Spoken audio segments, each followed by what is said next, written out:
Thank you very much, Superintendent. And Senator Timilty, it's nice to see you. And to the 3 students who walked us through the building today, thank you very much for the guided tour and the observations that I'm sure you would never make to any of your teachers about how much you like and appreciate everything that goes on here. I also want to thank the Galvin Middle School for hosting one member of our administration for the 3rd time. That would be Lieutenant Governor Karyn Polito.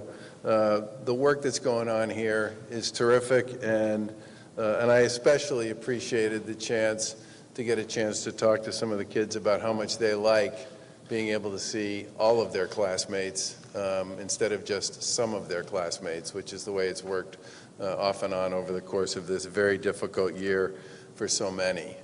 I think it's fair to say that we all know it's been a long and challenging year for teachers, administrators, parents, and students. And kids of all ages across the country and here in the Commonwealth have felt the impacts of dealing with a completely new way of learning and the impact in many respects that some of that isolation has had on their mental, social, and emotional well-being. We've been working really hard with our colleagues in the legislature and our colleagues in local government to do what we can to come up with strategies to help get kids back into the classrooms since last spring. And we've taken a number of steps over that time to help people make that happen. And I just want to say to all the folks here in Canton how much we appreciate the enthusiastic and comprehensive approach you've taken to making that happen and to getting it done. It starts, of course, with extensive safety guidance, which has clearly been the watchword here. More than $1 billion in COVID-related state and federal funding, rapid response and mobile testing capability, and a first-in-the-nation pooled testing program, which is funded not just through the end of this year, but through summer school for districts that choose to participate, which is currently serving 185 school districts in Massachusetts, including this one. And thanks so much for stepping up and participating in that program. And last month, obviously, with the help and support of the folks at DESE and Commissioner Riley, we began the process of getting all of our kids back into the classroom full-time. And by May 17th, it's our hope that all kids in K-12 classes here in Massachusetts will be back fully in person. These efforts to bring students back to classrooms on a full-time basis wouldn't have been possible without the collaboration, imagination, and creativity of our administration and so many school departments, school committees, and school leaders across the Commonwealth. And now that people are heading toward what we might call the final turn before the end of the year in the summer break, I just want to make everybody aware of the fact that we are taking quite seriously the notion that this summer for many kids may be a little different than it's been in previous years, and that we've been working hard again with our colleagues in local government to come up with strategies to help school districts, help kids deal with some of the developmental loss that might have experienced this year during the pandemic.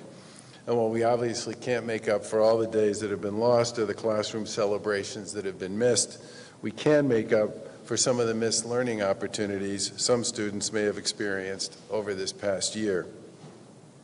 Studies continue to show that amid the school closures, many students did miss out on some fundamental issues around math and reading.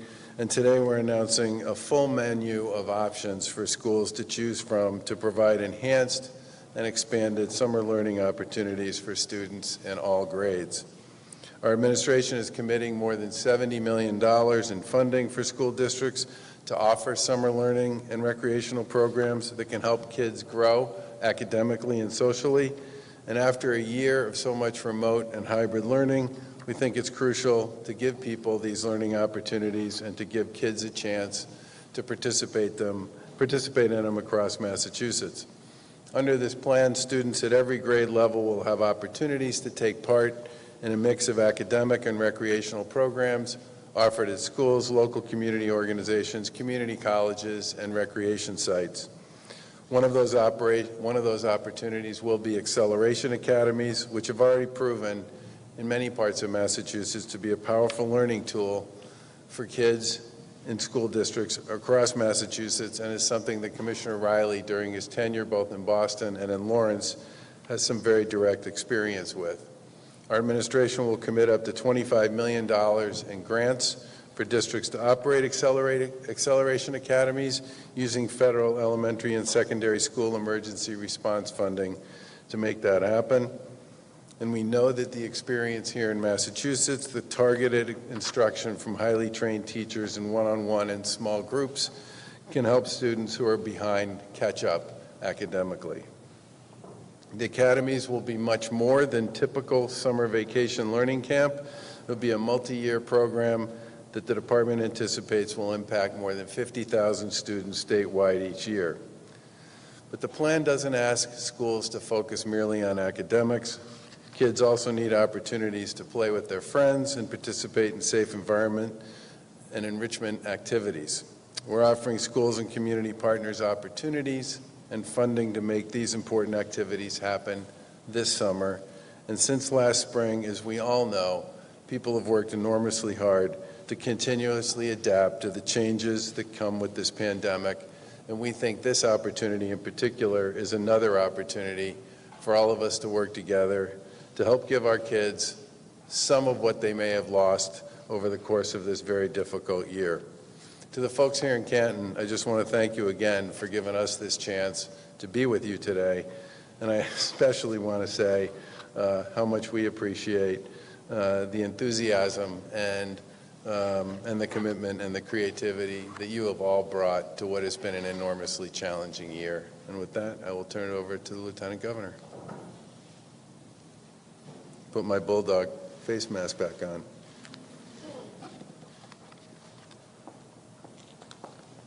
Good morning, everyone. It is great to be here in Canton and really great to be back here at the Galvin Middle School today.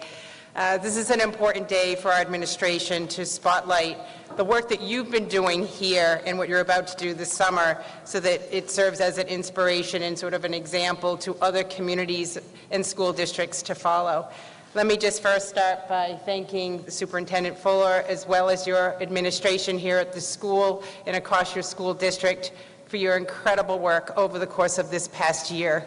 It has been a year marked with many challenges, uncertainty, and you've been able to adapt and figure your way through to get these kids back into school, a place that they love so much, and to help the students and families have a great experience during these most difficult times. So thank you all for your service, your sacrifices, and your perseverance. We really appreciate it all. I also want to acknowledge Senator Timilty. Obviously, you're up next on the budget. Make sure that these school districts continue to get the funding that they need to do their work. And I want to give a big shout out to Commissioner Riley, who doesn't always get a lot of thanks and appreciation, but an amazing leader during the course of this past year, trying to solve problems that have never had to be solved before. And the heart of every conversation we've had, his focus has been getting these kids back into school to have the experiences that are so important to them, their families, and to you. Thank you, Commissioner Riley, for your leadership. I know you're going to hear from Chris Smith as well, talk about how they have had success in after-school and summer programs. And you shared with me earlier this phrase about stealth learning, which I loved, because that's what you get here at the Galvin Middle School. I want to also acknowledge a friend of ours, Anisha Chakrabarti, who is one of yours. She shared with me earlier today that she gave her first speech on this stage when she was graduating from this school, and that speech inspired her service in government. And we are so pleased to have her talent as part of our communications team in the executive office. But that's what you've been able to do over the course of your adapting to many changes in how we educate our kids. I've had the last time visiting here in STEM Week in 2019. Now, I have to admit, coming into the school today, I didn't quite recognize it, because during STEM Week, you transformed every classroom, every corridor, every space that was within view into a learning mecca. And it was fun. So when we talk about stealth learning, you get that. You figure out how to reach kids where they are, make sure they get the access to the curriculum and the fundamentals, but they're learning stuff that they don't even know that they're learning. In STEM Week, you fully displayed your abilities there around encouraging kids to work as a team, collaborating, being respectful of different points of view and ideas, and really challenging their problem-solving abilities, starting in 6th grade and building on that through 6th, 7th, and 8th grade, setting up a foundation for them to be able to build on moving into your high school and the offerings that you have there. I understand that you are now being selected as one of 4 schools in the Commonwealth to take I2 Learning, which is usually a week-long event, and have it as a year-long opportunity for your school, and reaching further into the Project Lead the Way opportunities, always wanting to do more to bring STEM education into your school. So thank you for your commitment there and for serving as an inspiration to other school districts and showing them the how-to, helping educators access training programs and the how to adapt to experiential learning in your classrooms.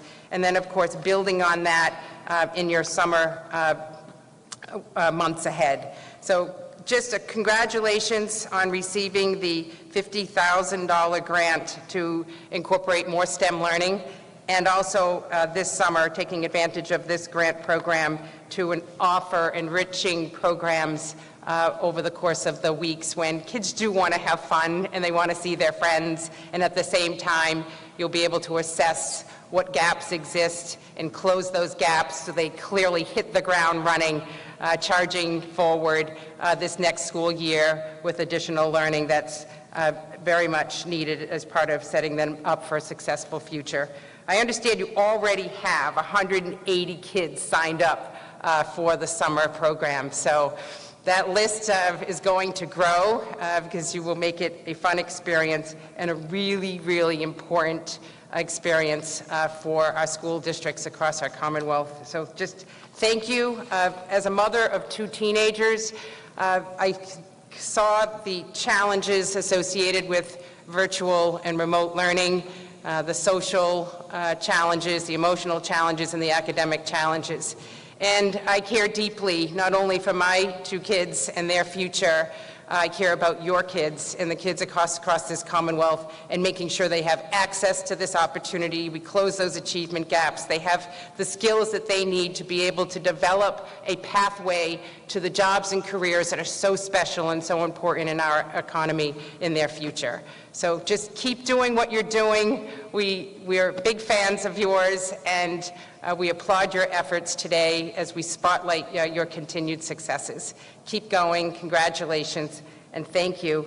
It is now my pleasure to turn the program over to Secretary Pizer, and who we appreciate his strong leadership over the course of this year.